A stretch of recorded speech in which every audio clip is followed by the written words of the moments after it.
The question hung in the morning air like gun smoke. What makes a woman ask a stranger to kill her or marry her? The Blue Ridge Mountains of Virginia wore the autumn of 1885 like a well-worn coat. Dawn broke over the peaks with the kind of light that made everything sharp and clear. September 15th had arrived cold and honest, the way mountain mornings do when they carry the weight of change. Ezra Thornwood sat 30 feet up in an old oak, his rifle resting easy across his thighs. At 33, he had the build of a man born to these mountains. 6'2" of muscle and bone, shoulders broad as an axe handle, arms thick from years of splitting wood and hauling game. His beard grew wild and dark, covering the lower half of a face weathered by wind and grief. Long hair tied back with leather cord, a scar cut across his left cheek in the shape of an X, a gift from a bear that had learned to regret its choices. He watched the forest floor below with the patience of someone who had learned that rushing gets you nothing but mistakes. A deer trail wound through the underbrush. He had been tracking a buck for 2 days. The prints were fresh, any moment now. Then he heard it. Not the soft boo of deer hooves, but something heavier. Horses, moving fast through terrain that did not forgive haste. Ezra shifted his weight, brought the rifle up slow. Through the trees he caught glimpses of movement, a figure on foot, running hard. Behind, 2 riders pushing their mounts through the brush like men chasing something worth more than caution. The runner broke into a clearing below him. A woman. Apache by the look of her. She wore buckskin pants and a torn cotton shirt, both showing days of hard travel. Her black hair hung loose past her waist, tangled with leaves and twigs. She moved with the efficiency of someone who had been running for her life and had gotten good at it. The riders burst through behind her. Ezra recognized the type before he saw their faces. Bounty hunters, the kind who collected paper on anyone the law said was worth collecting. The lead rider was Jake Pike, a man Ezra knew by reputation, big, mean, and smart enough to be dangerous when he wanted to be. The woman stopped in the clearing. She did not cower or beg. She simply turned to face them, chest heaving but chin high. Whatever fear lived in her had been burned down to something harder. Pike drew his horse up short, his partner following. They had her boxed. Pike's hand moved to his gun. Ezra made a decision the way he made most decisions, fast and without talking himself out of it. He dropped from the tree branch, landed in a crouch that absorbed the impact through his legs, and stood up between the woman and the hunters. His rifle came up smooth and natural as breathing. His voice carried the flat tone of someone who did not make threats twice. "You boys are on my land. Best turn around." Pike's eyes narrowed. He knew Ezra. Most people who spent time in these mountains did. Thornwood the hermit, Thornwood the dead shot, Thornwood who had lost everything and did not give a damn about much anymore, which made him more dangerous than most. "Got a warrant for the Apache," Pike said. "She's wanted.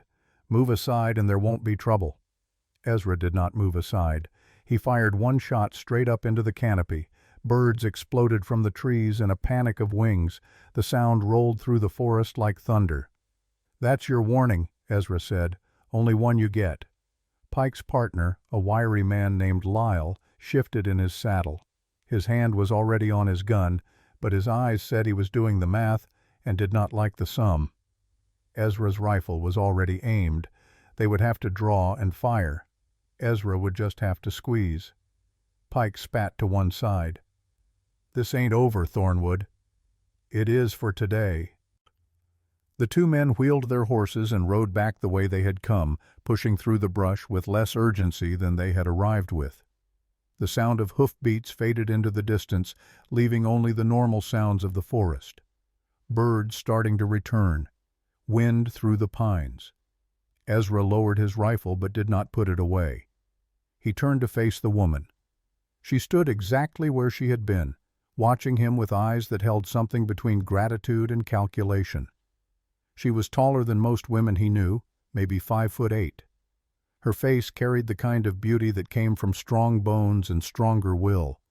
A small scar marked her chin. Her eyes were dark brown, almost black, and they looked at him without blinking.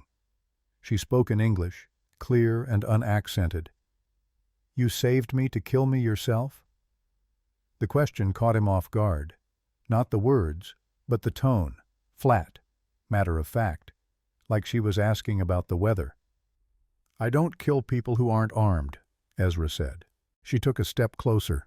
The morning light caught her face, showed the exhaustion there. Days of running, days of fear burned down to determination. "Then be my husband." Ezra stared at her. In 33 years of living, most of them hard, he had heard a lot of strange things. This made the top of the list. "Ma'am, I think you need to sit down. Maybe get some water." "I need a name," she said. "A white man's name, a husband's name. That is the only thing that keeps me alive now. If you will not give me that, then kill me fast. I am tired of running." The words came out like stones dropping into still water, each one heavy with truth. Ezra looked at her face and saw what he had seen in his own mirror for 4 years. Someone who had lost everything worth losing and was still trying to figure out how to live with what remained. He made his second decision of the morning. "Come with me." He turned and started walking. After a moment he heard her follow. They moved through the forest in silence, climbing higher up the mountain. The cabin sat in a clearing near the ridgeline, built from logs Ezra had cut himself. Smoke rose from the chimney. He had left the fire banked that morning. Inside, he poured water from a clay jug into a tin cup and handed it to her. She drank it down in one long pull, then looked at him with an expression that might have been surprise. "Sit," he said, pointing to the chair by the table. "I'll make something to eat. Then we talk." He busied himself at the small iron stove, putting together a simple meal. Rabbit stew left over from 2 days ago, cornbread from yesterday. As he worked, he caught her looking around the cabin. Her eyes stopped on the small photograph on the mantel, a woman and a young girl, both smiling at the camera. "Your family?" she asked. "Was." "Where are they?" Ezra did not turn around. "Dead. 4 years ago." He heard her chair scrape as she stood. When he finally did turn, she was at the wash basin, cleaning the dishes he had left from breakfast. She did not ask permission. She simply did what needed doing. He ladled stew into 2 bowls, set them on the table with the cornbread. She sat back down and ate like someone who had not seen regular food in days. Ezra ate slower, watching her. When she finished, she met his eyes. "My name is Alessa," she said. "My husband was Running Wolf. He died 9 months ago when soldiers attacked our camp. My tribe believes a widow who does not remarry within 1 year brings bad fortune. They sent me away." "So you came here." "I came because I heard mountain men do not follow the same rules as town people. I thought maybe one would help me, or kill me quick, which is better than what the bounty hunters do." Ezra leaned back in his chair. The morning sun streamed through the window, throwing long shadows across the floor. "You speak English well." "My mother was captured by soldiers when she was young, raised in a mission school. She taught me." Alessa's hands rested flat on the table, still and strong. "I do not need you to love me. I need you to give me a name that makes me a citizen instead of prey. That is all. And if I say no, then I will walk back into the forest and let Pike find me. I am tired of running. I am tired of being hunted like an animal. Death is better than this." Ezra thought about his wife Abigail, thought about their daughter Lily, thought about the last 4 years living alone in this cabin, talking to ghosts and drinking too much whiskey.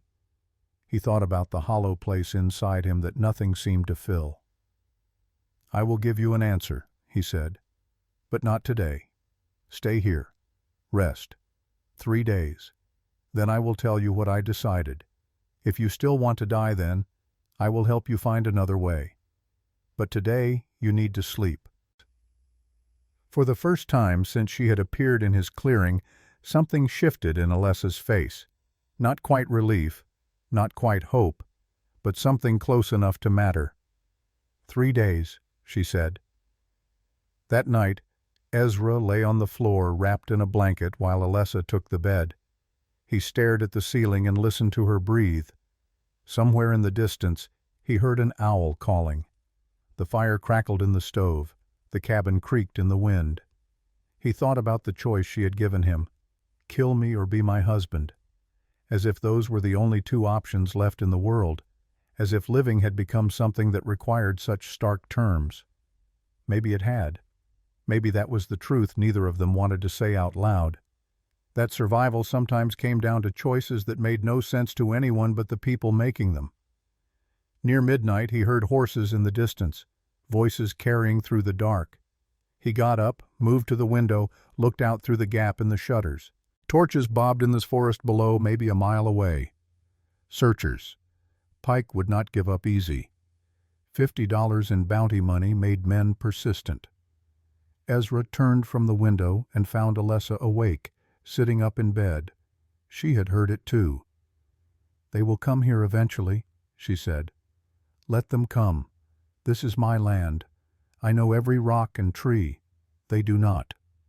She studied him in the darkness. "Why are you doing this?" It was a fair question. Ezra did not have a fair answer. "My wife used to say that how we treat strangers says more about us than how we treat friends. Maybe I am trying to prove she was right. Maybe I am just tired of being alone. I do not know yet." Alessa lay back down. "Your wife sounds like she was a good woman." "She was." Ezra returned to his blanket on the floor. "Get some sleep. Tomorrow I will teach you the land. If you are going to stay here, even for 3 days, you need to know where you are. And after 3 days? After 3 days, we will both know what comes next." He closed his eyes and listened to the night sounds. The searchers moved off toward the south, their torches disappearing into the dark.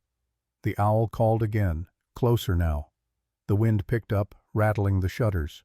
Ezra Thornwood did not know it yet, but the answer he would give in 3 days would change everything.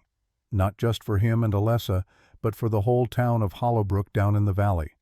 For Marshal Silas Crane, who wore a badge and hid corruption behind it. For Captain Henry Blackburn, who followed orders even when those orders meant murder. The choice had already been made, really. It had been made the moment Ezra stepped between those bounty hunters and a desperate woman. Everything after was just the world catching up to what his heart already knew. Truth does not need explaining. It only needs someone brave enough to speak it. As dawn broke over the Blue Ridge Mountains on September 16th, Ezra woke to find Alessa already up, standing by the window, looking out at the forest. She had put on a clean shirt from the trunk in the corner, one that had belonged to Abigail. It hung loose on her frame. "The pants are too long," she said without turning around. "Your wife was shorter than me." Ezra sat up, rubbed his eyes. "Abigail was 5'3". Did not expect you to be a giant." The corner of Alessa's mouth twitched, almost a smile. "In my tribe, 5'8" is normal. You white people are just short." "Fair point," Ezra said. It was a small moment, a tiny crack in the wall of grief and desperation that had brought them together. But it was enough. Enough to remind both of them that even in the darkest times, there was still room for something like humor. Still space for the small human moments that made living bearable. They shared breakfast in comfortable silence. Then Ezra took her outside to check his traps.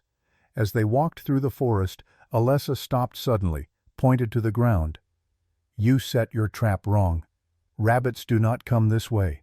They follow that path." She indicated a barely visible trail through the underbrush. Ezra examined the ground, saw that she was right. "Good eye.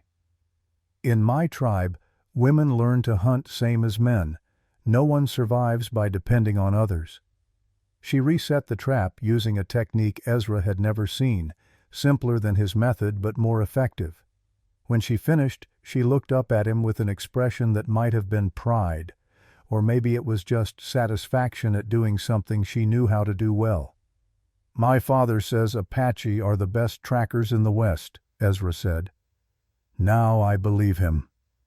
Something shifted in Alessa's face. Surprise, maybe. Few white people spoke praise to Apache faces. Fewer meant it when they did. They spent the rest of the morning working together, checking traps and resetting them.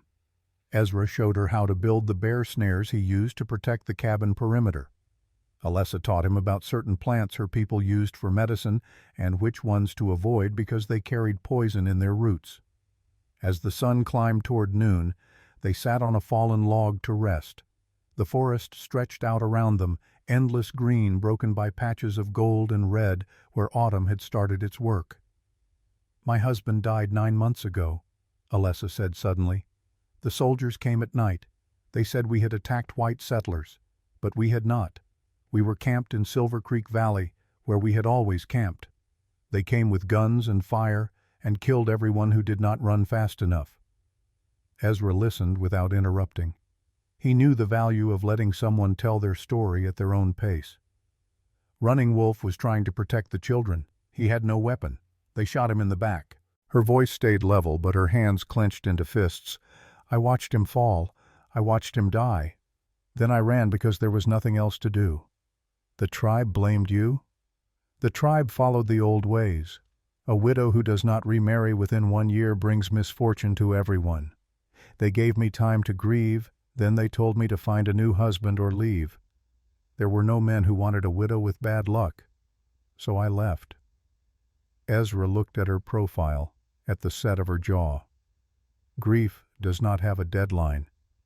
Anyone who tells you otherwise does not understand loss.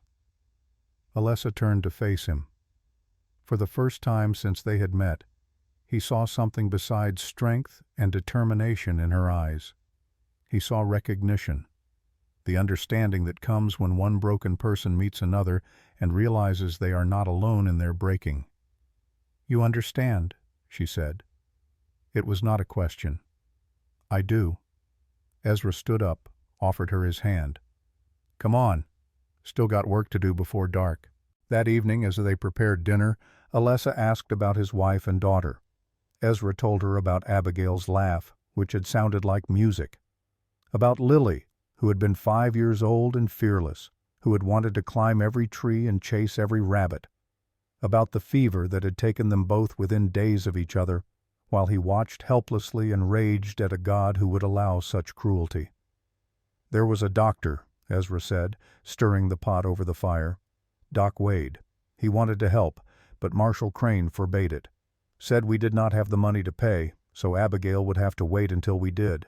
By the time we scraped together enough, it was too late."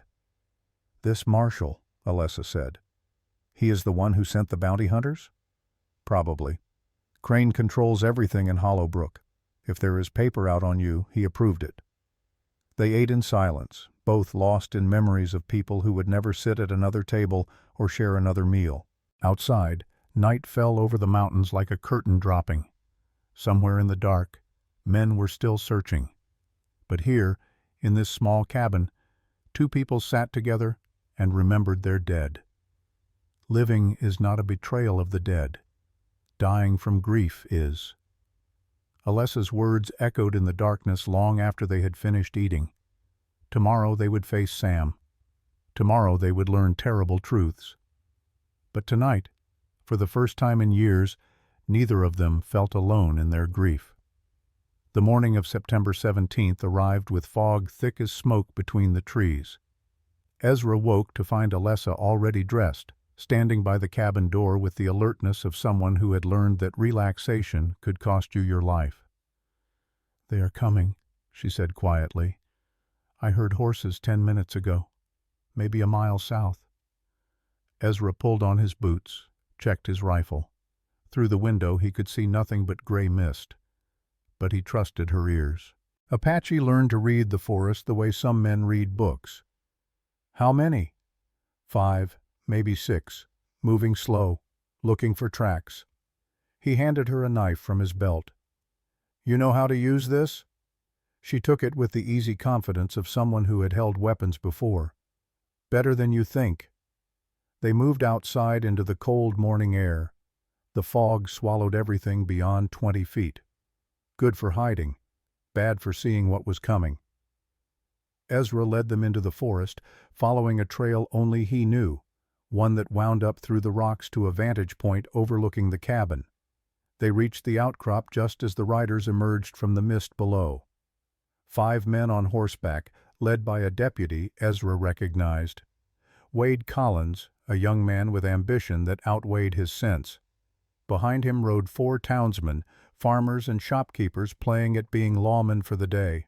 Collins reined up in front of the cabin, called out in a voice that tried for authority but landed somewhere closer to nervousness. "Ezra Thornwood, come out! Marshal's orders!" Ezra stayed where he was, watching. Alessa crouched beside him, perfectly still. "We know you got the Apache woman," Collins shouted. "Hand her over peaceful, and there won't be trouble." Ezra looked at Alessa. She looked back at him. Something passed between them without words. A question and an answer.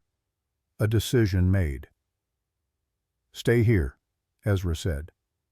"I have an idea." "What kind of idea?"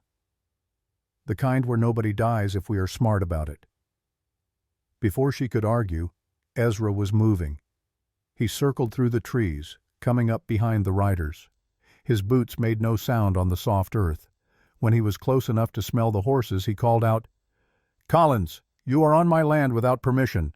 That is trespassing." The deputy spun in his saddle, hand going to his gun. The other men turned their horses, trying to locate the voice in the fog. "Show yourself, Thornwood." Ezra stepped into view, rifle held casual but ready. "Right here. Now state your business and then leave. Marshal Crane says you are hiding a wanted Apache, says you attacked me 2 days ago when I tried to execute a lawful warrant. That is a lie and you know it. You came onto my land without a warrant. I defended my property. That is my right." Collins shifted in his saddle. He was maybe 25, with the kind of face that wanted to be tough but had not earned it yet. "Marshal says to bring you both in. You can argue with him." "I am not going anywhere, and neither is she." One of the other riders, a farmer named Jessup, spoke up. "Thornwood, be reasonable. Crane will just send more men, maybe soldiers next time. You cannot fight the whole territory. Watch me." Then Alessa's voice cut through the fog, coming from the opposite direction. The riders spun again, confused about where the threat actually was. "Your horses are standing on a game trail," she called out. "In 30 seconds I will drive them into the swamp to the north. Your marshal can fish you out of the mud." Ezra almost smiled. She had circled around on her own, putting them between 2 threats. Smart, the kind of tactical thinking that came from people who fought to survive, not for sport. Collins looked uncertain now. His hand stayed near his gun but did not draw. The math was getting complicated. 2 threats in the fog. Terrain they did not know. And Ezra Thornwood's reputation with a rifle was not something you bet against lightly. "This is not over," Collins said, trying to save face. "It is for today," Ezra replied. "Ride back. Tell Crane if he wants me he comes himself, not you boys who are just following orders you do not understand." The riders exchanged glances. Whatever pay Crane had promised was not worth dying in the mountains. Collins jerked his reins, turned his horse. The others followed. Within minutes, the sound of hooves faded back into the fog. Ezra found Alessa waiting at the agreed meeting point, a small clearing hidden by boulders. She handed him back his knife. "You were bluffing," she said. "About the swamp." "Was I?" "There is no swamp north of here. I checked." Now Ezra did smile. But they did not know that. Never tell your enemy what you actually have. Let them imagine the worst. They walked back to the cabin in silence. The fog was lifting, burned away by morning sun. By the time they reached the clearing, the day had turned bright and clear, the kind of autumn morning that made you forget winter was coming. Inside, Ezra started a fire while Alessa cleaned a scratch on his arm he had not noticed getting. Her hands were gentle but efficient. She worked with the calm competence of someone who had done this many times before. "Your husband was a warrior," Ezra said. It was not a question. He was. which meant I spent a lot of time treating wounds. She wrapped the scratch with a strip of clean cloth. He died because he refused to fight back. He could have killed the soldier who shot him, but there were children behind him. He chose to be a shield instead of a weapon. That is courage. Or stupidity. I am still not sure which. Can be both. Alessa tied off the bandage, sat back. I still love him. My dead husband. Does that bother you? No. I still love my dead wife. Seems like we are even. She met his eyes. For a long moment, neither spoke. Then Alessa said something that would stay with Ezra for the rest of his life. Living is not a betrayal of the dead. Dying from grief is. The words hung in the air between them like something physical. Truth so simple and so hard that most people spent their whole lives avoiding it. We should go see my father, Ezra said, breaking the silence. Tonight. I need his advice. Your father lives in town? In Hollowbrook. He runs the blacksmith shop. If anyone knows how to deal with Crane, it is Sam Thornwood. They waited until dark before making the journey down the mountain. The trip took 2 hours on foot, following paths that avoided the main road. When they reached the edge of Hollowbrook, Ezra led Alessa through back alleys to a large wooden building with a forge glowing orange in the windows. Sam Thornwood stood at his anvil, hammer in hand, working a piece of iron that glowed like a piece of captured sun. He was 62 but built like a man 20 years younger. White beard, sharp eyes, arms corded with muscle from decades of work. When he saw Ezra, he set down his hammer. You brought trouble home, boy. Not the first time. Sam looked at Alessa, taking her measure the way he might examine a piece of metal before working it. Apache? Yes, sir, Alessa said, meeting his eyes without flinching. You the one Pike and his boys are hunting? Yes, sir. Sam nodded slowly, then surprised them both by pulling out a chair. Sit. You look hungry. I got stew on the back burner. While they ate, Sam listened to the whole story. He did not interrupt, did not judge.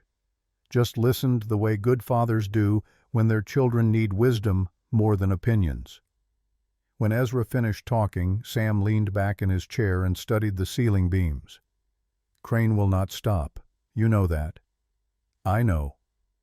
Question is, what are you going to do about it? That is why I came. Need your advice. Sam stood up, walked to a cabinet, pulled out a bottle of whiskey and 3 glasses. He poured carefully, pushed 1 glass to Ezra and 1 to Alessa. Then he raised his own. To choices that make no sense to anyone but us. They drank. The whiskey burned going down, smooth and harsh at the same time. You want to protect this woman, Sam said.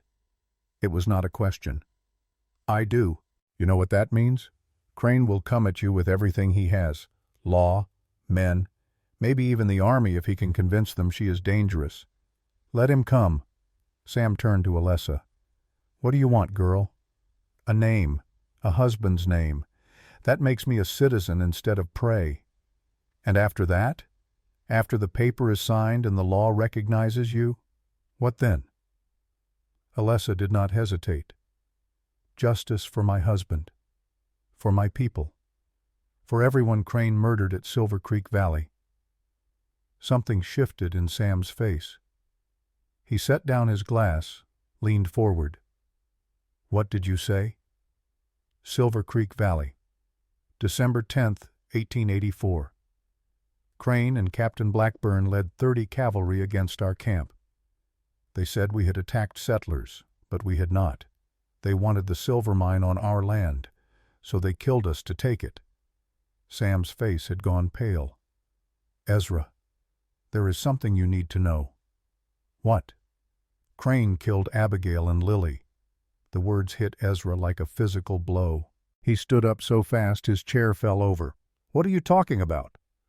4 years ago, when Abigail got sick. Remember I told you Doc Wade wanted to treat her but said he could not afford to without payment up front? I remember. That was a lie. Crane forbade Wade from treating her, threatened to take his medical license if he did. Why would he do that? Sam's voice was heavy with old anger. Because 2 weeks before, Abigail overheard Crane and Blackburn talking in the general store. They did not know she was there behind the shelves. She heard them planning something about Apache land and silver rights and making a fortune. She told me about it. I told her to stay quiet, that it was not our business.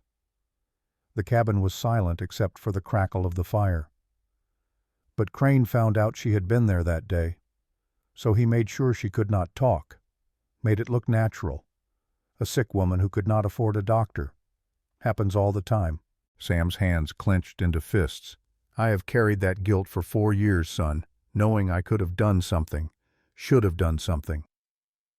Ezra felt like the world had tilted sideways.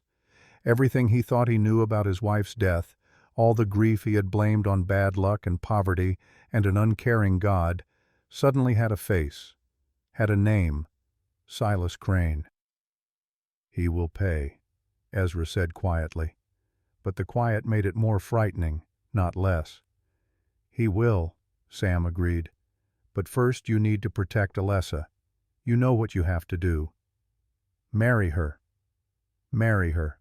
Make it legal. Once she has a white man's name and citizen status, Crane cannot touch her without real evidence. He will try other ways, but it buys you time.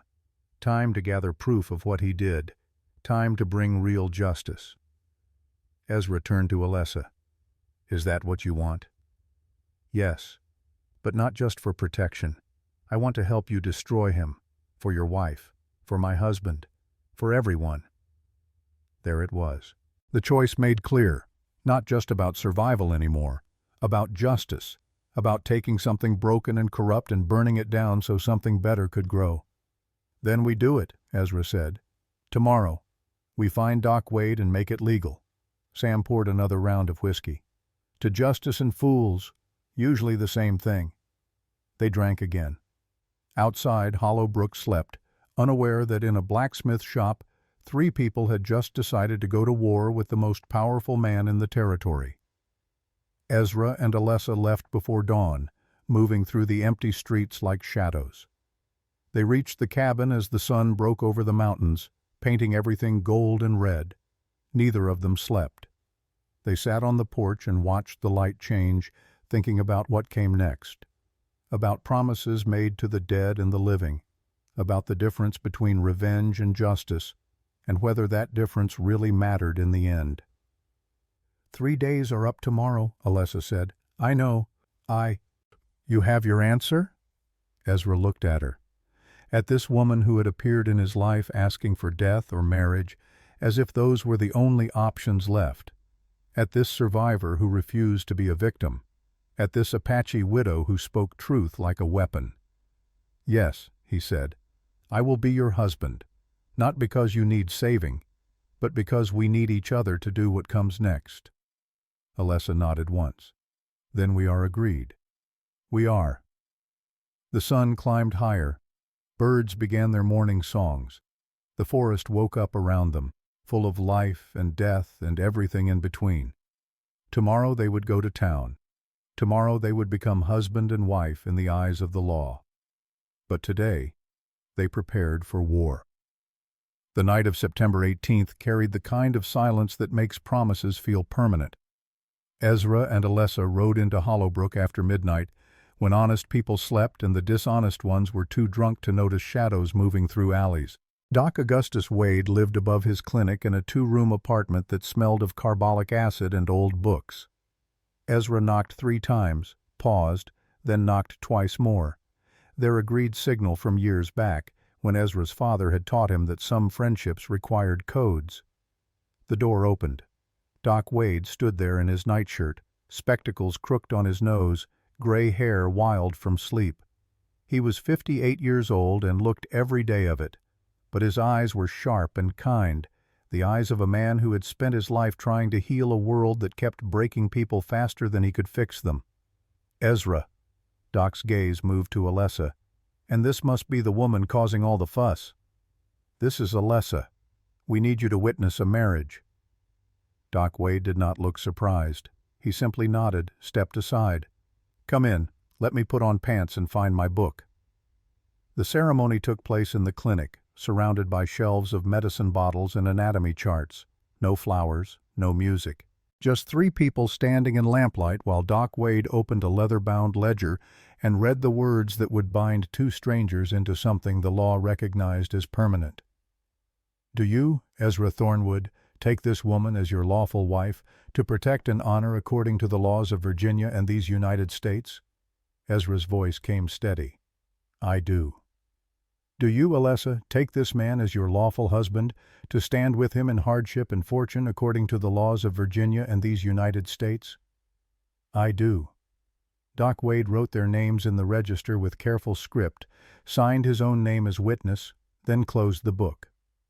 "By the authority vested in me as a licensed physician and magistrate, I declare you husband and wife." He looked up. "God help you both." There was no kiss, no embrace, just 2 people looking at each other in a room that smelled like antiseptic, both understanding they had just made a choice that could not be unmade. Doc poured 3 glasses of medicinal brandy from a bottle he kept for patients in shock. "This is the strangest wedding I have witnessed in 30 years of practice. No love, no romance, just grim determination." "Maybe that makes it more honest," Ezra said. "Or more tragic." Doc raised his glass. "To honest marriages. May they last longer than romantic ones." They drank. The brandy burned smooth and clean. "You know what this means," Doc said quietly. "Crane will see this as a declaration of war. Let him. He has the law on his side, the badge, the authority. He had that before. Did not stop him from killing innocent people." Doc Wade set down his glass and looked at Ezra with something like sorrow. "Your father told me. About Abigail. About what Crane did. You knew?" "I suspected. Could never prove it. Crane was too careful. Made it look like poverty and bad luck. Nothing more." Doc's hands trembled slightly. "I have lived with that guilt every day since, knowing I could have defied him, should have defied him." Alessa spoke for the first time since the ceremony. "Guilt changes nothing. Action does." Both men looked at her. She stood straight and still, wearing one of Abigail's old dresses that Sam had altered to fit her taller frame. Her hair was braided in the Apache way, threaded with blue beads. She looked like what she was. Someone caught between 2 worlds, belonging to neither, making her own path through the middle. "The girl is right," Doc said. "What do you need from me?" "Information," Ezra said. "Everything you know about Silver Creek Valley, the attack, the deaths, anything Crane said or did that seemed wrong." Doc moved to his desk, pulled out a folder thick with papers. "I kept records. Every suspicious death in the past 5 years, every time Crane interfered with medical treatment, every incident that felt like murder dressed up as something else." He spread the papers across the desk. Newspaper clippings, medical notes, letters, a map of Silver Creek Valley with red marks indicating where bodies had been found. 47 Apache dead, Doc said, pointing to the map. Crane claimed it was a battle, said the Apache attacked first, but look at where the bodies fell. Women, children, old men, all shot from behind or at close range. That is not battle. That is execution. Alessa leaned over the map, her finger tracing the marks. "This is where my husband died, right here by the cooking fires. He was facing away from the soldiers, toward the children's tents." "Running Wolf," Doc said softly. "I heard the name. I am sorry." "Sorry does nothing. Justice does." Doc nodded. "There is more. The land where Silver Creek Valley sits was Apache territory by treaty. But 6 weeks after the attack, Crane purchased the mineral rights for almost nothing, claimed it was abandoned land, no longer protected. The silver mine, Ezra said, worth $500,000, maybe more. Crane and his partner, Captain Blackburn, have been quietly extracting ore for months. selling it through a company registered in Maryland so no one asks questions. Ezra studied the papers, committing details to memory, dates, names, numbers, all the pieces of a crime that had been hidden behind badges and authority. "We need a witness," he said. "Someone who was there, someone who saw what happened and can testify." Alessa straightened. "Red Sky Walker. He is a tribal elder. He survived the attack. He knows everything." "Will he speak to a white court?" "If I ask him, he will. But we have to find him first. Last I heard, he was living near the Arizona border with the few survivors." Ezra turned to Doc Wade. "How long before Crane discovers we got married?" "Already knows, I expect. Collins probably reported back by now. Crane will have heard by morning." "Then we do not have much time. Alessa and I need to ride to Arizona. Find Red Sky Walker. Bring him back to testify before Judge Hart." "Judge Hart is due back in Hollowbrook in 3 days, Doc said. "He has been circuit riding through the western counties. When he returns, we can request an official hearing." 3 days. Ezra looked at Alessa. "Can you make it to Arizona and back in 3 days?" "On a good horse, yes, if we ride hard." Doc moved to a cabinet, pulled out a leather pouch heavy with coins. "Take this. $200. Buy the best horses you can find. Do not stop except to rest the animals. And for God's sake, be careful." Ezra took the money. "Doc, if this goes wrong—" "I know, but some things are worth the risk. Your father agrees. So does May Cooper and half the town, once they hear the truth. Crane has ruled through fear long enough." They left through the back door as the first hint of dawn touched the eastern sky. Sam Thornwood waited in the alley with 2 horses already saddled, provisions packed in leather bags. The old blacksmith embraced his son, then surprised everyone by pulling a silver bracelet from his pocket and handing it to Alessa. "Welcome to the family, daughter. My wife wore this. Now it is yours." Alessa stared at the bracelet, then at Sam. Her eyes were wet. "I do not know what to say." "Do not say anything. Just bring justice home." She slipped the bracelet over her wrist. It caught the early light, gleaming like a promise. Ezra and Alessa rode south, pushing the horses hard, but not cruel. They followed old trails that avoided towns and main roads. By noon they had covered 30 miles. By evening, 60. They made camp in a canyon where water ran clear over smooth stones and the horses could rest. While Ezra built a small fire, Alessa walked the perimeter, reading the land the way some people read newspapers. When she returned, her face was troubled. "Someone is following us. 3 men, maybe 4, staying back about 2 miles. Bounty hunters? Or Crane's men? Does it matter?" "Not really." Ezra checked his rifle, counted his ammunition. "How do you want to handle it?" Alessa smiled, and for the first time since they had met, it was not a sad smile or a grim one. It was the smile of someone who had found an ally, a partner, someone who did not question her judgment or ability. "I have an idea," she said. 2 hours after dark, the 4 riders following them made camp in a grove of cottonwood trees. They built their fire large and careless, the way men do when they think they are the hunters and not the hunted. Ezra crept to within 50 yards, moving through shadows like smoke. From his vantage point behind a fallen log, he could see their faces in the firelight. He recognized 2 of them, Jake Pike and his partner Lyle, the bounty hunters from that first morning.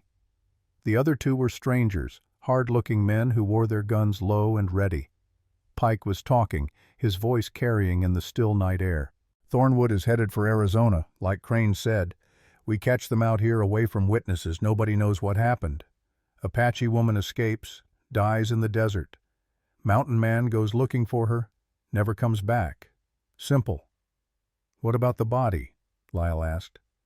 "Coyotes, buzzards. Desert takes care of things. By the time anyone finds anything, there is nothing left to tell stories." "Crane paying extra for this?" $100 each, plus whatever the Apache woman is carrying. Crane says she might have information he wants." They kept talking, laying out their plan in detail.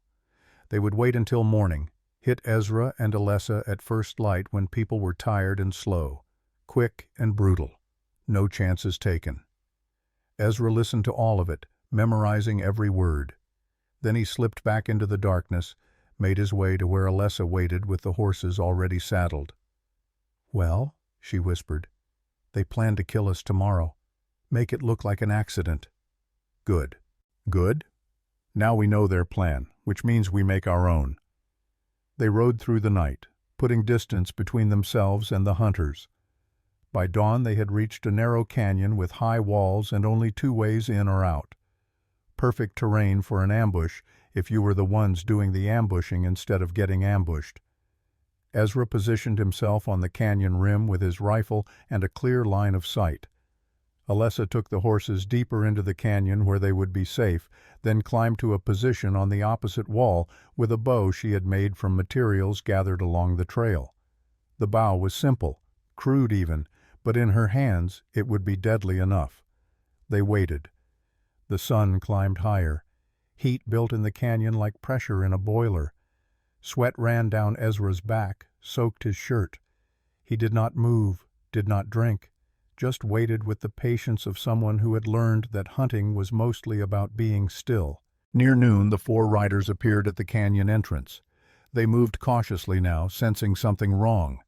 The tracks they had been following led straight into the canyon, but there was no sign of their quarry. Pike held up his hand. The others stopped. They sat on their horses, looking around, trying to read the situation. "Could be a trap," Lyle said. "Could be they are just ahead, resting in the shade," Pike countered. They argued for a minute, then decided to move forward. Greed won out over caution the way it usually does. They rode into the canyon in a tight group, hands near their weapons. When they were halfway through, Ezra stood up from behind his rock cover and fired one shot into the dirt 10 feet in front of Pike's horse. The animal reared, dumping Pike backward onto the ground. The other horses panicked, bucking and spinning. Before the riders could recover, Alessa's first arrow whispered through the air and buried itself in the ground between two of them. Then another. Not hitting anyone, just proving she could if she wanted to. The riders froze, caught in a crossfire with nowhere to hide and no idea how many people they were facing. Ezra's voice echoed off the canyon walls. "Drop your guns. All of them. Pistols, rifles, knives. Drop them now, or the next shot goes through something vital." For a moment, nobody moved. Then one of the strangers made the smart choice and let his pistol fall. The others followed. Within seconds, 4 men sat on nervous horses with their hands raised and their weapons in the dirt. "Now ride back the way you came," Ezra called. "Tell Crane we know what he did. Tell him we are coming for him with proof and witnesses and justice. Tell him to enjoy his last free days because they are numbered." "He will kill you," Pike shouted. "Both of you. You cannot fight the whole territory. Watch us." The 4 men turned their horses and rode out of the canyon at a gallop, leaving their weapons behind. Ezra climbed down from his position, met Alessa at the bottom. They gathered the abandoned guns, unloaded them, threw the bullets in different directions. "That was well done," Ezra said. "Your wife would have been proud of your shooting. Your husband would have been proud of your arrows." They looked at each other for a moment, these two people bound by paper and purpose, if not yet by love. Something had shifted between them in that canyon. They had moved as one unit, 2 parts of the same plan, trusting each other with their lives. Alessa reached out, touched his arm briefly. "Good shooting, husband." Ezra allowed himself a small smile. "Good arrows, wife." It was the first time either had used those words without irony or formality. That was not nothing. That was maybe the beginning of something real. They rode on, pushing harder now. Arizona was still 2 days away. Red Sky Walker was their only hope of proving Crane's crimes. Without his testimony, all they had was speculation and suspicion. With it, they had a chance at justice. The sun beat down, the horses ran, and behind them, 4 angry men rode back to Hollowbrook to tell Silas Crane that his plans had failed and his enemies were still alive. The best marriages do not begin with roses. They begin with respect. Those words echoed in Ezra's mind as he rode beside his new wife through the endless desert. No romance, no pretty promises, just 2 broken people choosing to stand together because standing alone had stopped working. Maybe that was enough. Maybe that was more than enough. Maybe that was everything. They left the canyon at first light on September 19th. The confrontation with Pike's men had cost them hours, but gained them something more important: proof they could fight together and win.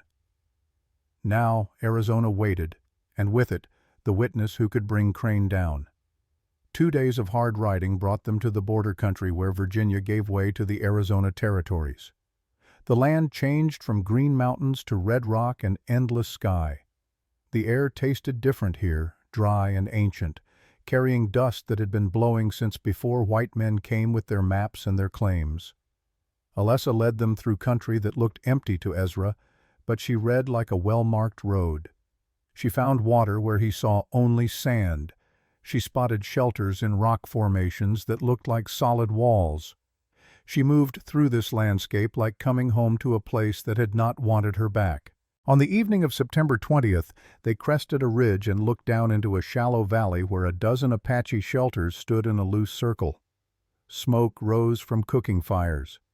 Children played between the dwellings, their laughter carrying on the wind. Old men sat in the shade, working leather and wood with patient hands. "There," Alessa said, pointing to the largest shelter.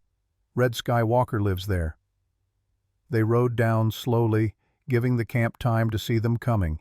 No sudden moves, no threats. Ezra kept his hands visible and away from his weapons. By the time they reached the edge of the camp, 20 people had gathered to watch. An old man stepped forward. He had to be 70 at least, maybe older. His hair was white as cloud, his face carved with deep lines that spoke of hard years and harder wisdom, but his eyes were sharp, missing nothing. He looked at Alessa for a long moment, then spoke in Apache. Alessa responded in the same language. They talked back and forth while Ezra sat on his horse and tried not to look threatening. Finally, Alessa switched to English. "Grandfather Red Sky Walker, this is my husband Ezra Thornwood. We have come to ask for your help." The old man studied Ezra with eyes that seemed to look past skin and bone to whatever lived underneath. "A mountain man, unusual choice for a husband." "These are unusual times, grandfather." "Indeed." Red Sky Walker gestured toward his shelter. "Come, we will talk. Your horses need rest. So do you, I think." They dismounted, were offered water and food. The shelter was simple but comfortable, decorated with woven patterns and hung weapons. Red Sky Walker sat cross-legged on a blanket, gestured for them to do the same. "You are the woman they sent away," he said to Alessa. "The widow they called Bad Luck." "Yes, grandfather. I spoke against that decision, but I am old and my words carry less weight than they once did." He turned his attention to Ezra. "And you married her knowing this would bring you trouble." "I married her because it was right. The trouble was already coming." Red Sky Walker nodded slowly. "Direct. I like that. Too many white men talk in circles, saying nothing with many words. You say much with few. That is the way of mountain people." "Good." He poured tea from a clay pot, served them in small cups. The tea was bitter and strong, made from plants Ezra did not recognize. "You have come about Silver Creek Valley," Red Sky Walker said. It was not a question. "Yes, grandfather," Alessa said. "Marshal Crane is trying to arrest my husband. He wants to kill us both before we can speak the truth about what happened that night." "The night he murdered your people to steal their land," Ezra added. Red Sky Walker was quiet for a long moment, looking into his tea as if reading the leaves at the bottom. When he spoke, his voice carried the weight of terrible memory. "December 10th, 1884. I remember every detail as if it happened this morning. We were camped in our winter grounds at Silver Creek Valley, where my people had camped for generations. 47 people, 15 warriors, 12 women, 20 children. He paused, sipped his tea, continued. The soldiers came at night. No warning, no parley. They surrounded us while we slept. Captain Blackburn gave the order to fire. I heard him. I was awake, standing watch by the fire. I heard him say, "No survivors. Crane wants this land clean." Ezra leaned forward. "You heard Crane's name?" "I heard it. They thought we were all asleep. They did not see me in the shadows. I watched the whole thing. Watched them shoot Running Wolf in the back while he was protecting 3 children. Watched them burn our shelters with people still inside. Watched them laugh while they did it." Alessa's hands were clenched so tight her knuckles had gone white. Ezra reached over, placed his hand on hers. She did not pull away.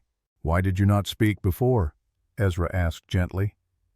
Red Skywalker smiled, but there was no humor in it. "Speak to who? The army? They were the ones who killed us. The law? The law said we were the criminals, that we attacked first. I am an old Apache man. My word against a marshal and a captain. Who would believe me?" "Judge Cornelius Hart would believe you," Ezra said. "He is an honest man. He hates corruption. If you testify before him, with the documents Doc Wade has gathered, Crane will hang. And you think this judge will be different than all the others?" "I know he will. Hart sent 3 corrupt officials to prison last year. He does not care about politics or popularity. He cares about the law. Real law, not Crane's version of it." Red Skywalker studied Ezra's face for a long time. "You believe this?" "I do." "And if I go with you, testify against these men, what happens to my people?" "Crane has the army. He could come here. Finish what he started." "Not if he is in chains," Ezra said. "Not if Judge Hart exposes everything. The newspapers will hear about it. The territorial government, maybe even Washington. Crane's protection comes from secrecy. Once everyone knows what he did, he has no power." Alessa spoke then, her voice steady despite the emotion behind it. "Grandfather, I understand your fear. But Running Wolf died believing someone would speak for him. For all of them. If we stay silent, they died for nothing. If we speak, they died as witnesses to evil that must be stopped." Red Skywalker closed his eyes. In the silence they could hear children playing outside, laughing without knowing how fragile their safety was, how one man's greed had already destroyed so many lives and threatened to destroy more.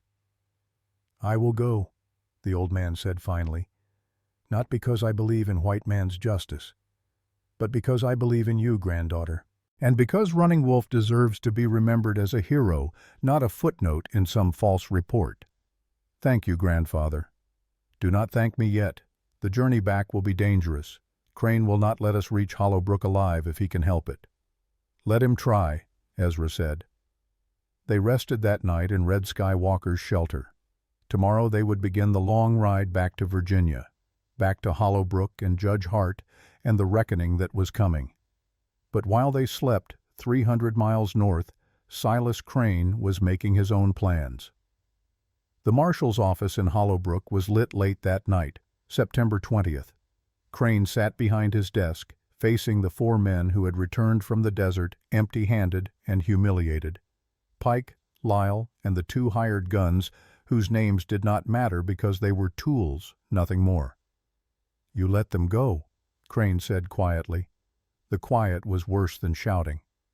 "They had the high ground," Pike said, trying not to sound defensive and failing. "It was a trap. They knew we were following." "Of course they knew. They are not idiots, which is more than I can say for you 4. Crane stood, walked to the window, looked out at the dark street. Hollow Brook slept, peaceful and ignorant. Most people had no idea what was happening in the shadows. They paid their taxes, followed the rules, trusted the badge. That trust had made Crane rich and powerful. He was not about to lose it because of one mountain man and his Apache wife. "They are going to Arizona to find witnesses," Crane said. which means they will be coming back through Carson Pass. That is the only route fast enough to make it in time for Hart's return. Captain Blackburn, who had been standing in the corner, stepped forward. I can have 20 men waiting at Carson Pass. Ambush them on the trail. Make it look like bandits. No. Crane turned from the window. Too obvious. Hart would investigate, and we cannot afford that. We need something cleaner. What do you suggest? Crane smiled. It was not a pleasant expression. Let them come back. Let them bring their witness. Let them walk right into Hollowbrook thinking they have won. I do not understand. Simple. We arrest Thornwood the moment he arrives. Charge him with assault, kidnapping, conspiracy. Lock him up where he cannot talk. Without him, the Apache woman and her old man are just two Indians making wild accusations. No one will believe them. And if Hart does believe them? Hart is not here yet. He does not arrive for 3 more days. Plenty of time for Thornwood to have an unfortunate accident in his cell. Prisoners die all the time, especially ones who resist arrest. Blackburn smiled now too. And the woman? She will run when her husband is arrested. You and your men will pursue.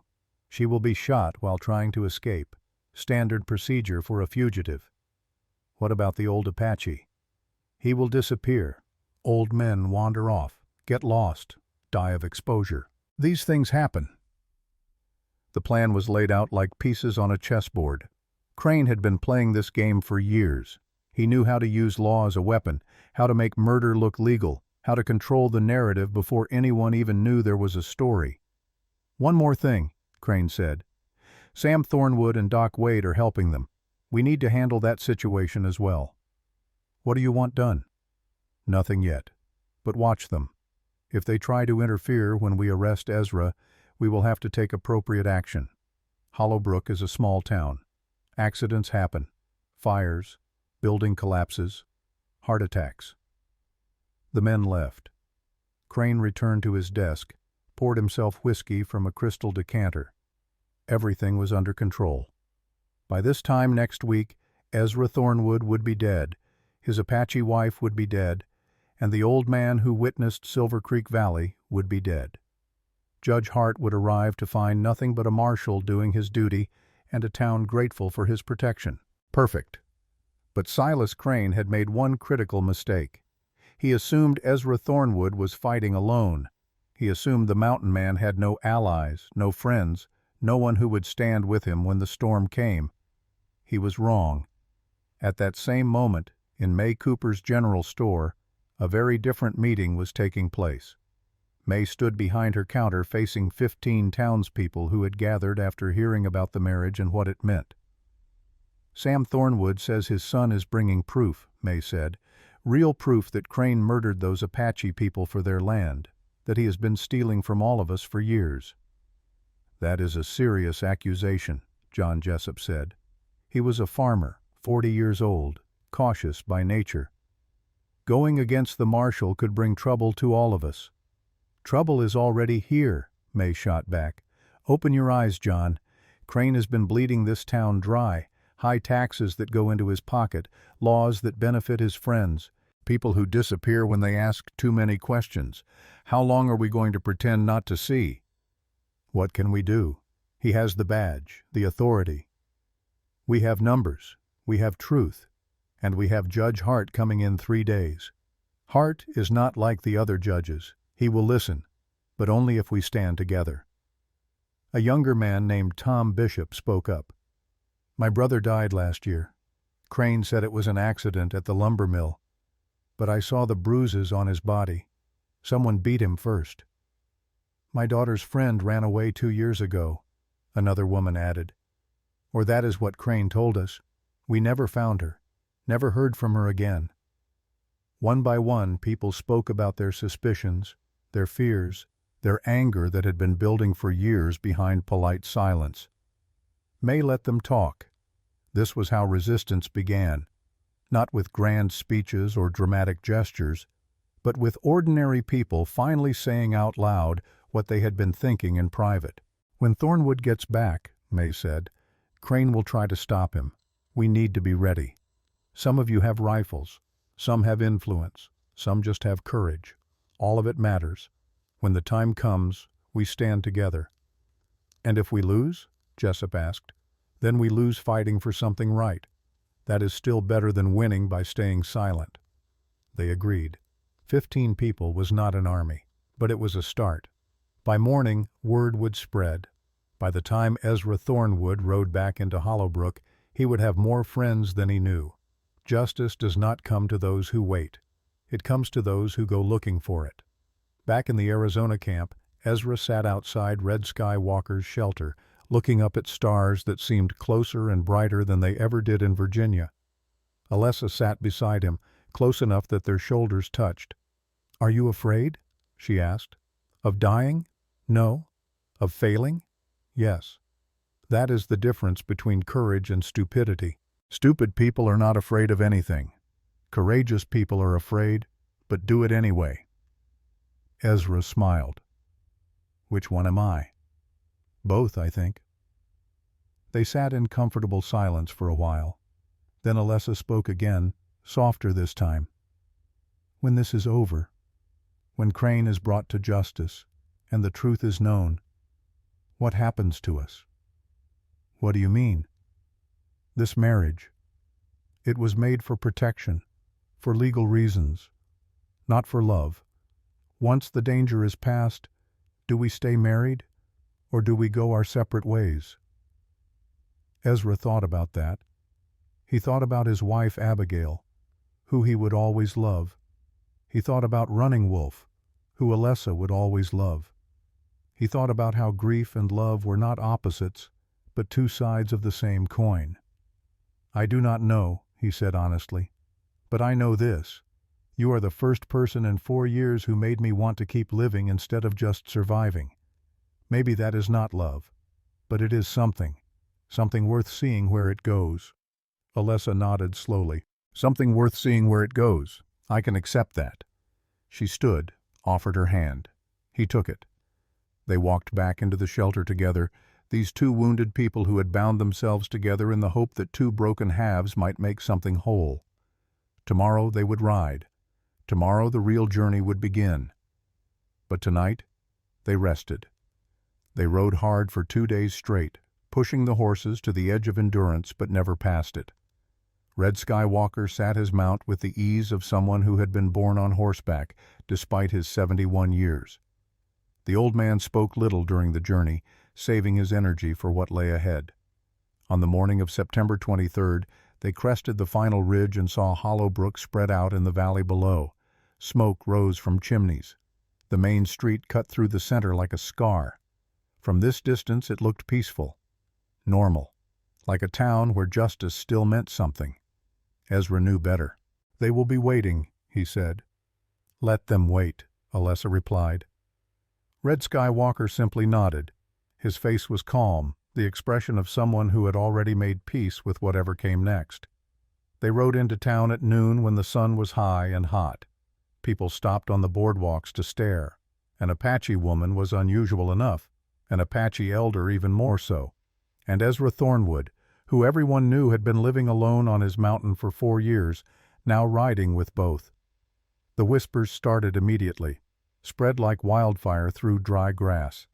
They dismounted in front of the courthouse, a 2-story wooden building that served as both court and town hall. Judge Cornelius Hart's horse was tied outside, which meant he had returned early. Good. That complicated Crane's plans. But before they could reach the courthouse steps, Marshal Silas Crane emerged from his office across the street, flanked by 6 deputies. His face was composed, professional, the face of law and order. But his eyes told a different story. "Ezra Thornwood," Crane called out, his voice carrying across the dusty street. "You are under arrest for assault on an officer, harboring a fugitive, and conspiracy against the territorial government." Ezra stood his ground. "On whose authority?" "Mine. I am the marshal. That is all the authority I need." Judge Hart might disagree. Judge Hart will do as the law requires, which is to uphold my authority as the appointed keeper of the peace in this territory. People were gathering now. 30, maybe 40 townspeople drawn by the confrontation. Ezra saw Sam Thornwood push through the crowd, May Cooper beside him.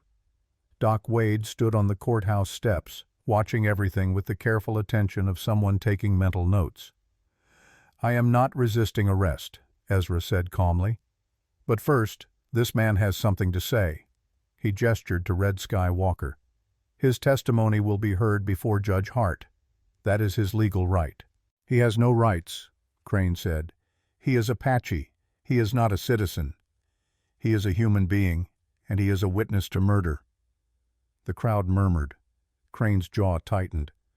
Wild accusations from desperate people. Judge Hart will see through this. At that moment the courthouse door opened. Judge Cornelius Hart stepped out, and the murmuring stopped. Hart was 65 years old, tall and lean, with white hair and the kind of face that looked like it had been carved from granite. He wore his black robes despite the heat. When he spoke, his voice carried the weight of 30 years on the bench. "What is happening here, Marshal?" "Just arresting a criminal, Your Honor. Nothing to concern yourself with." "I will decide what concerns me." Hart looked at Ezra, then at Red Sky Walker, then at Alessa. "Who are these people and what do they want?" Ezra stepped forward. "Your Honor, my name is Ezra Thornwood. This is my wife Alessa, and this is Red Sky Walker, a tribal elder. We have evidence of crimes committed by Marshal Crane. Serious crimes. Murder, theft, corruption. We request a formal hearing." Crane moved to interrupt, but Hart held up his hand. "Let him speak." Red Sky Walker witnessed the massacre at Silver Creek Valley in December of 1884. 47 Apache people were killed, not in battle but in cold blood, on Marshal Crane's orders. The land was then illegally seized and sold for profit. We have documents. We have testimony. We have proof. The crowd erupted, voices overlapping, some shouting support, others demanding order. Hart raised his hand again, and silence fell like a hammer. "These are serious accusations," Hart said. "If true, they constitute murder and grand theft. If false, they constitute slander and conspiracy." He looked at Crane. "Marshal, what do you say to these charges?" Crane's face had gone red, but his voice stayed controlled. "Lies, Your Honor. Silver Creek Valley was a legitimate military action. The Apache attacked settlers. We defended them. It is all in the official report." "Reports can be falsified," Hart said. "I want to hear from the witness." Red Sky Walker stepped forward. His movements were slow, dignified.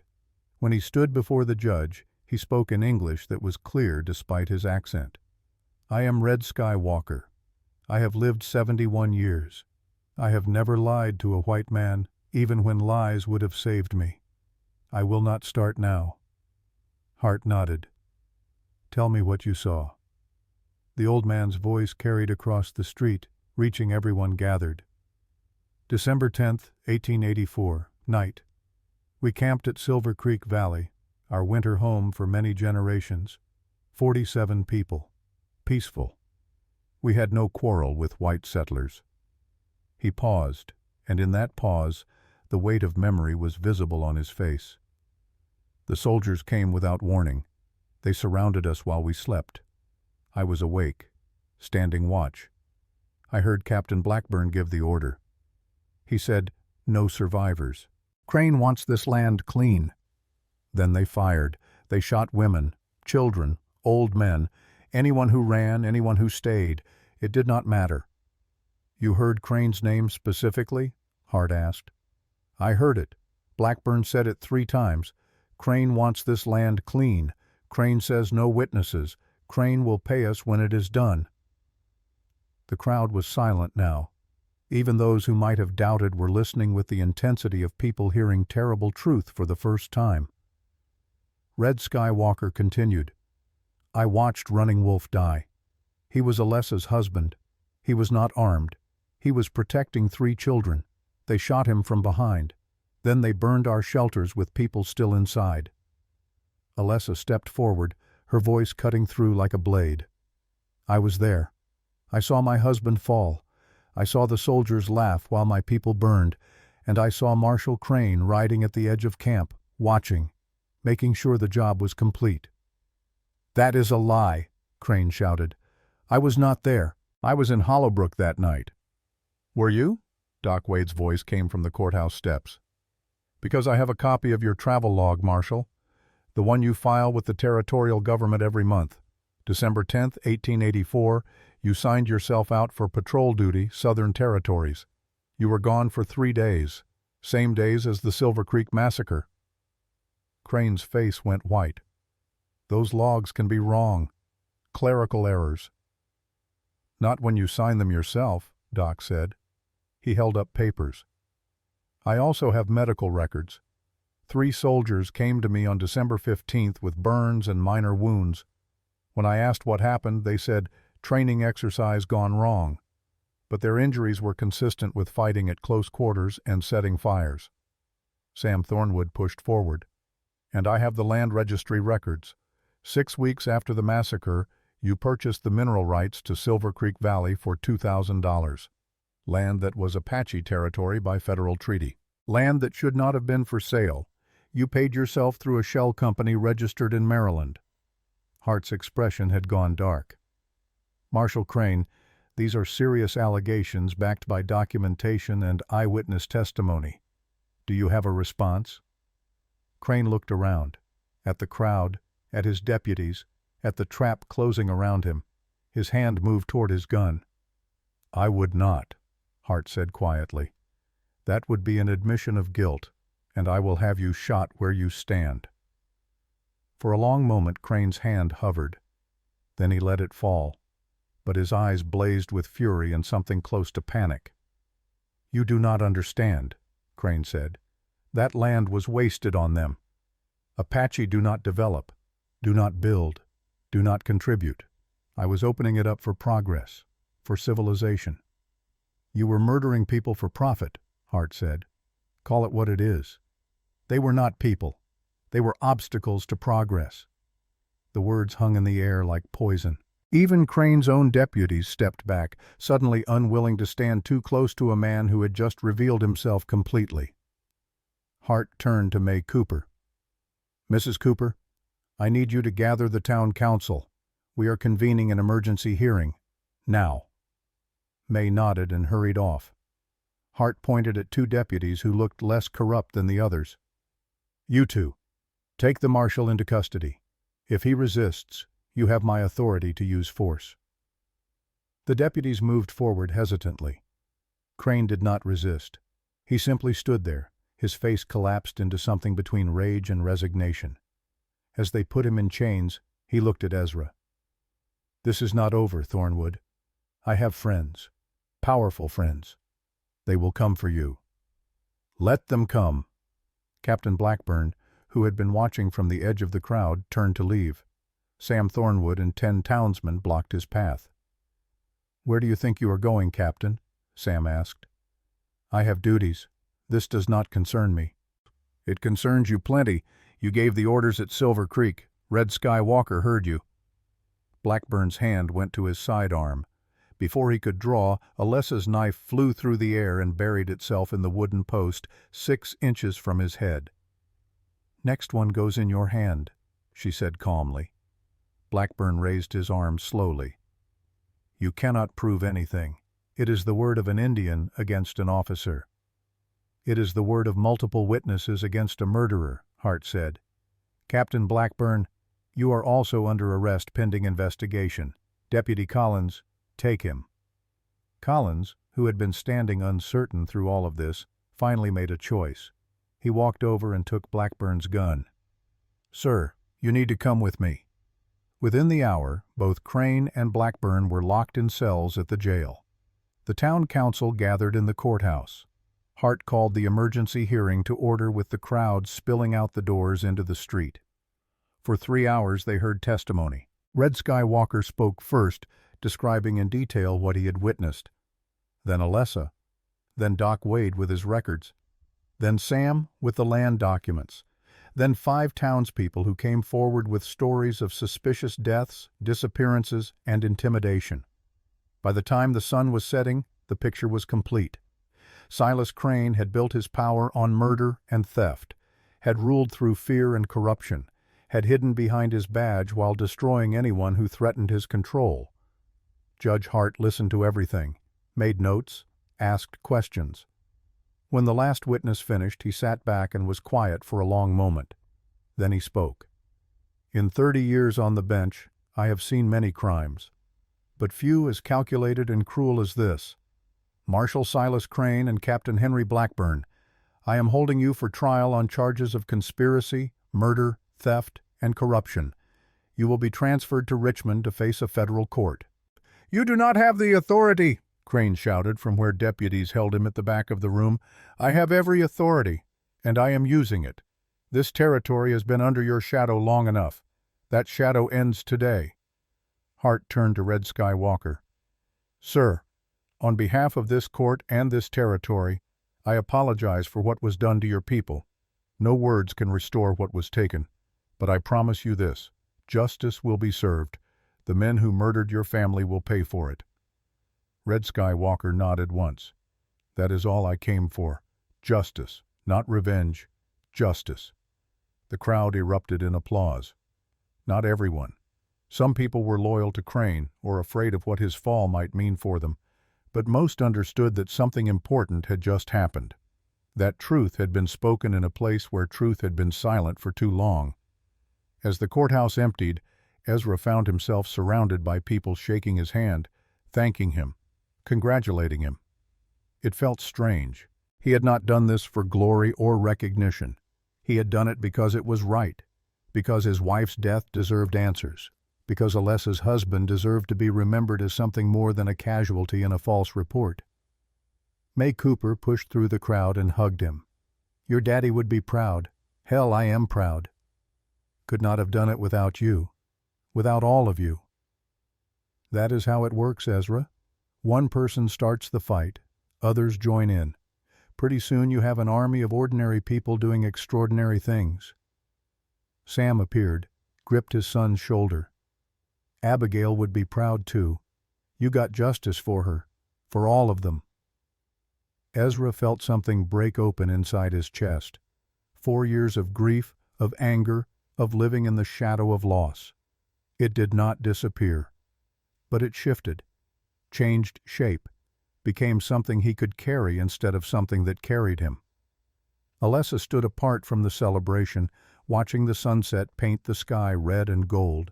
Ezra went to her, stood beside her in comfortable silence. "Is it enough?" she asked. "Justice. Does it fill the empty places?" "No, but it gives them meaning. Your husband died protecting children. Now the men who killed him will answer for it. That is not nothing." "No, that is not nothing." Red Skywalker joined them, his old face peaceful for the first time since they had met. "I can return to my people now. Tell them the truth was heard, that we were not forgotten." "You are welcome to stay," Ezra said. "Hollowbrook needs good people, needs healing." The old man smiled. "This is not my home, but I am glad to know there are places where truth still matters, where justice can still be found, even for Apache people." He placed his hand on Alessa's head, spoke in their language. She bowed her head, answered quietly. When they were done, Red Skywalker turned to Ezra. "Take care of her. She is stronger than she knows, but strong people break too, if they carry too much alone." "I will." "And Ezra Thornwood?" "Yes." "Thank you for seeing her as a person first. That is rare. That is precious. Do not lose it." The old man walked away, moving into the gathering dark. Tomorrow he would ride back to Arizona, back to his people, back to a life that had been forever changed by one man's greed and one woman's courage to speak truth. But tonight, in Hollowbrook, justice had been served. Revenge by killing is easy. Revenge by justice is forever.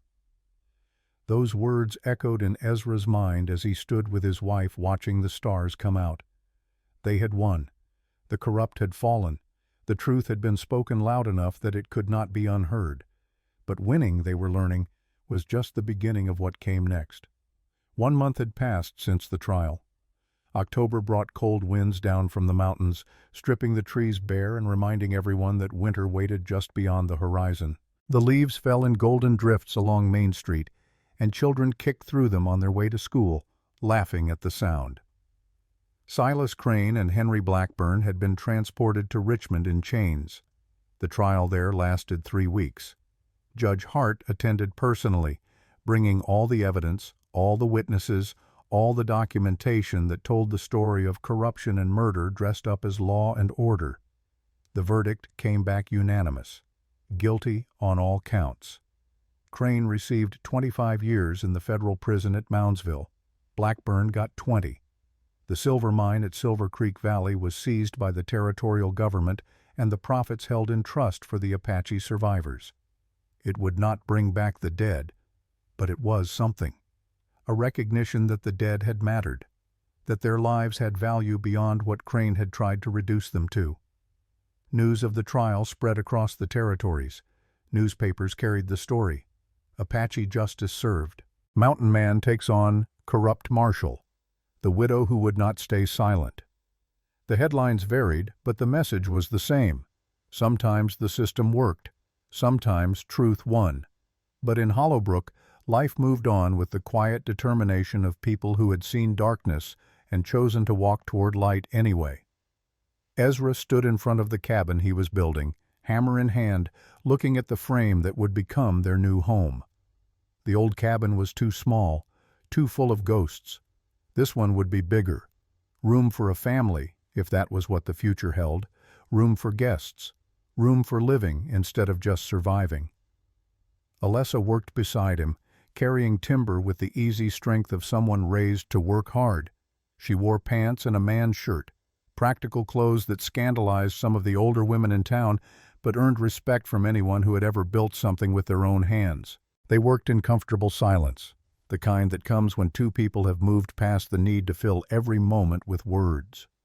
The sound of hammers rang out across the clearing. The smell of fresh-cut pine filled the air. Somewhere in the distance a hawk cried. Sam Thornwood climbed the path from town, a leather bag slung over his shoulder. At 62, he moved slower than he used to, but he still moved, still worked, still contributed. He set the bag down and pulled out bread, cheese, and a jug of cider. "Lunch," he announced. "May sent it. Says you two work too hard and do not eat enough." They sat on the half-finished porch, eating with the hunger of people who had earned their meal. The cider was cold and sharp, perfect for the autumn weather. "Town council met this morning," Sam said. "They want to offer you the marshal position, Ezra." Ezra stopped mid-bite. "What?" "Crane is gone. Blackburn is gone. We need someone to keep the peace, someone people trust. Your name came up first. I am not a lawman, Pa. I am a hunter, a woodsman. You are a man who stood up when it mattered. That is what we need. Not someone who knows all the laws by heart, someone who knows right from wrong and has the spine to enforce it." Ezra looked at Alessa. She met his eyes but said nothing. This was his choice to make. "I need to think about it," Ezra said finally. "Fair enough. They are not in a hurry. Deputy Collins is handling things for now, and he is doing okay. Better than anyone expected, honestly. But eventually we need someone permanent, someone the whole territory respects." They finished lunch and went back to work. But the question lingered in Ezra's mind as he drove nails and lifted beams. Could he be that person? Could he wear a badge after seeing what Crane had done with one? That evening, after Sam had gone back to town, Ezra and Alessa sat by the fire pit outside the cabin. The stars were coming out, bright and cold in the October sky. Frost would come soon. They could feel it in the air. "What do you think?" Ezra asked. "About the marshal job." Alessa poked the fire with a stick, sending sparks spiraling upward. "I think you would be good at it. You are fair. You listen. You do not use power to hurt people. But nothing. If you want to do it, do it. If you do not, do not. Either way, I will stand with you. That simple? That simple. Ezra smiled. You know, when you first showed up asking me to kill you or marry you, I never imagined this. What? Building a house? Having actual conversations? Being happy, or at least something close to it? Alessa set down her stick and looked at him. The firelight caught her face, showed the strength there, the scars earned, and the beauty that had nothing to do with softness and everything to do with resilience. I never imagined it either. I came here ready to die, ready for it to be over. But you gave me something else. You gave me a choice, time to choose, space to heal. That is a gift not many people would give. You gave me the same thing, a reason to keep living instead of just existing. They sat in silence for a while, watching the fire burn down to coals. Then Alessa spoke again, softer this time. I am pregnant. The words hung in the air like smoke. Ezra turned to look at her, not sure he had heard correctly. What? I am pregnant. 2 months, maybe. Doc Wade confirmed it yesterday. 1,000 thoughts rushed through Ezra's mind at once. Joy, fear, confusion, hope, grief for the family he had lost, possibility for the family he might have again. How do you feel about it? He asked carefully. Scared, but also hopeful. I did not think I would want children again. Did not think I could bear to love something that much after losing Running Wolf. But here we are. Here we are, Ezra echoed. He reached over and took her hand. She let him. They sat there holding hands like two people learning a new language together, one word at a time. I want to do this right, Ezra said. Not just the house, all of it. I want to be a real husband, a real father, not just paper and promises, but actual partnership. That is what I want too. Then that is what we will build, together. The next morning, Ezra rode into Hollowbrook and found the town council meeting in May Cooper's store. When he walked in, the conversation stopped. 5 people looked at him expectantly. May, Sam, Doc Wade, Judge Hart, who was staying in town for a few more weeks, and John Jessup, representing the farmers. I will take the marshal job, Ezra said, on 3 conditions. May smiled. Name them. First, I get to choose my own deputies, people I trust, people who will do the job right. Agreed, Judge Hart said. The days of corruption are over. You choose your own people. Second, I work with the Apache communities in the territory. No more treating them like enemies. We find ways to live together, trade together, solve problems together. That caused some hesitation. Jessup frowned. That is asking a lot. Some folks do not trust Apache. Some Apache do not trust us either, Ezra said. With good reason. But if we are going to build something better, we start with respect. Otherwise, we are just repeating the same mistakes. Judge Hart nodded slowly. I support this. The territorial government has been moving toward better relations with the tribes. Having a marshal who understands both sides would be valuable. Third condition, Ezra said. My wife works with me. She knows tracking, medicine, languages. She can help in ways none of you can. She is part of this or I am not. The room went quiet. Having an Apache woman working in law enforcement was beyond unusual. It was unheard of, revolutionary, dangerous, some would say. May broke the silence. I say yes.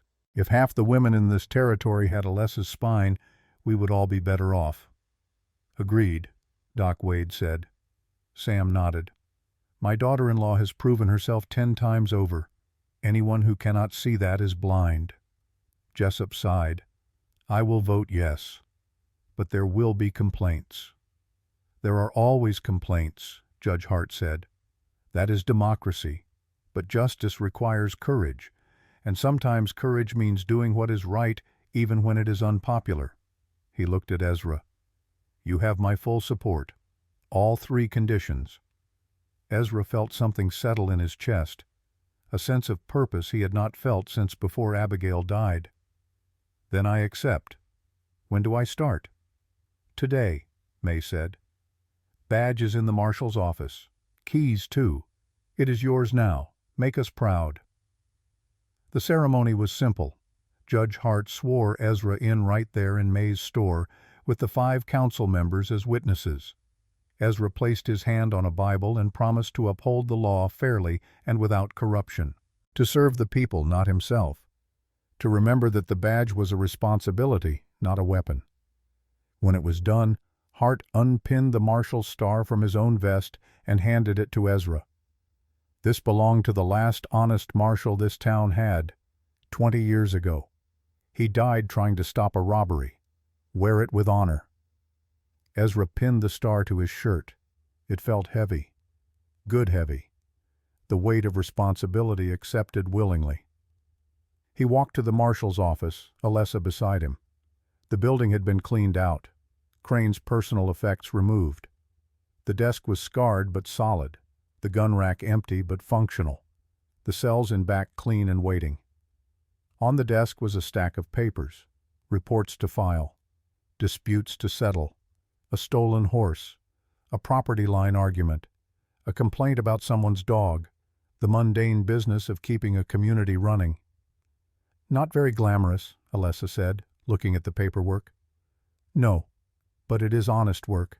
That is enough. They spent the afternoon organizing the office, making it theirs. Alessa hung herbs from the ceiling rafters, plants that would help with injuries and sickness. Ezra sorted through the files, learning what needed immediate attention and what could wait. By evening, word had spread through town. The new marshal was Ezra Thornwood. The widow killer was gone. Justice had come back to Hollowbrook. Most people were relieved. Some were cautious. A few were angry, loyal to Crane even now, or simply resistant to change. But slowly, grudgingly, the town began to accept it. Doc Wade opened a free clinic just as he had always wanted. With Crane gone, there was no one to threaten him for helping people who could not pay. Alessa worked with him 3 days a week, teaching him about Apache medicine, learning more about his techniques. They became partners in healing, just as she and Ezra were partners in justice. Sam's blacksmith shop thrived. With the silver mine profits being distributed fairly now, people had money to spend. They bought tools, repaired equipment, invested in their farms and businesses. The economy that Crane had strangled began to breathe again. May Cooper expanded her store, adding a section for Apache crafts. Baskets, pottery, woven blankets. Things that had been made by the survivors of Silver Creek Valley and other communities. She sold them for fair prices and sent the money back to the people who made them. It was a small thing, but it was a start. A bridge between two worlds that had been at war too long. Red Skywalker visited twice that autumn, bringing news from the Apache territories and taking news back. He sat with Ezra and Alessa by their fire, smoking a pipe and talking about the old ways and the new possibilities. "You have done something rare," the old man said one night, "built peace in a place that only knew conflict. That is harder than war. War is easy. Peace requires daily choice." "It feels fragile," Ezra admitted, "like it could break any moment." "All good things are fragile. That is what makes them precious. A rock is strong but dead. A flower is fragile but alive. Choose to be alive." 3 months after taking the marshal's job, Ezra faced his first real test. Ranchers claimed Apache hunters were stealing cattle. Ezra called a meeting, forcing both sides to talk.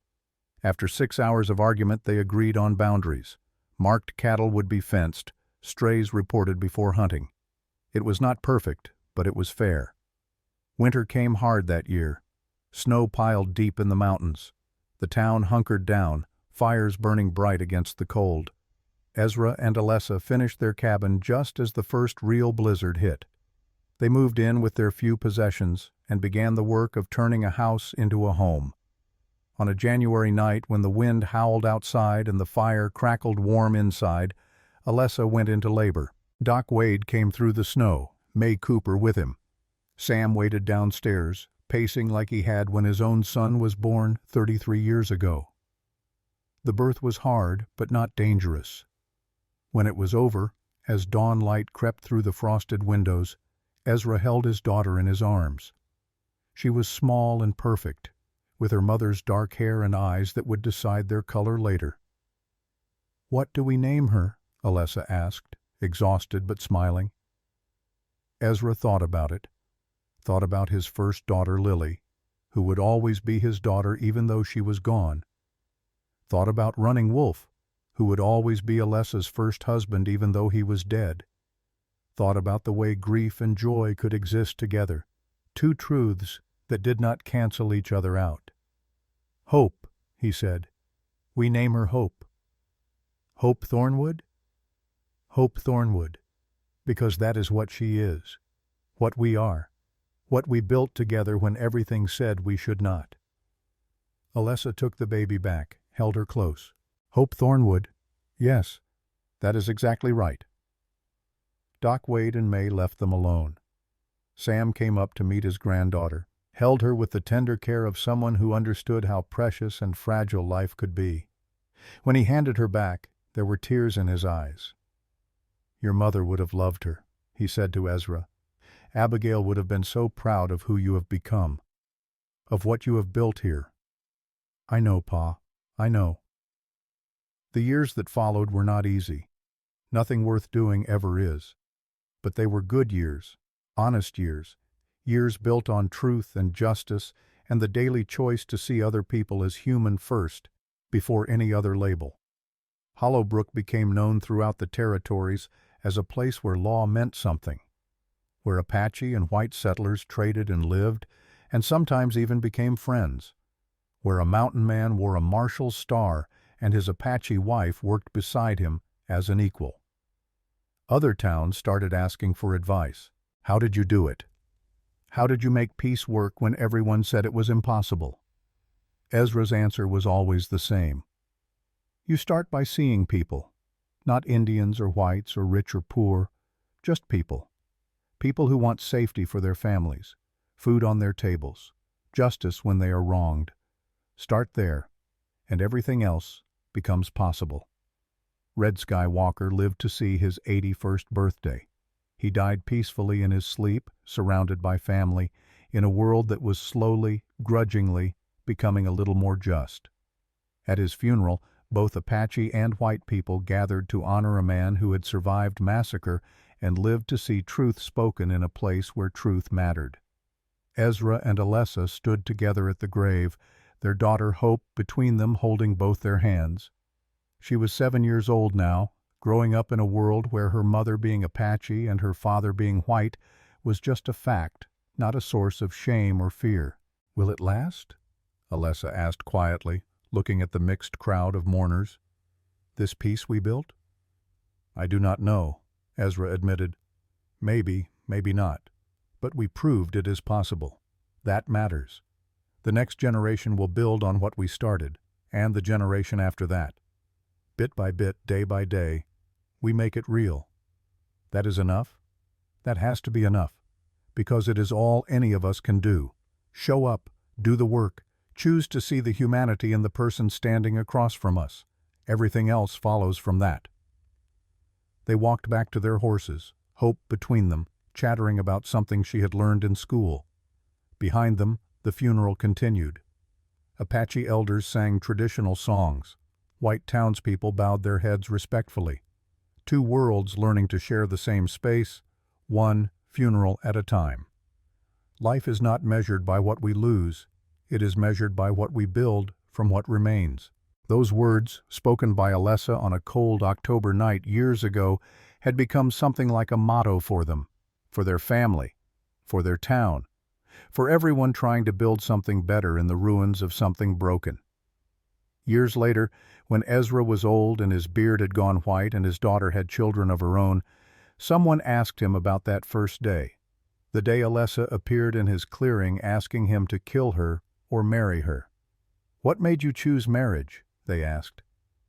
Ezra thought about it for a long time. Then he smiled.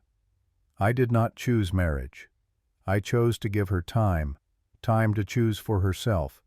Everything else grew from that, from the simple act of respecting someone else's right to make their own decisions about their own life.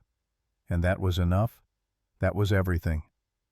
The story of Ezra Thornwood and Alessa would be told for generations in Hollowbrook and beyond. It would be told in Apache camps and white settlements.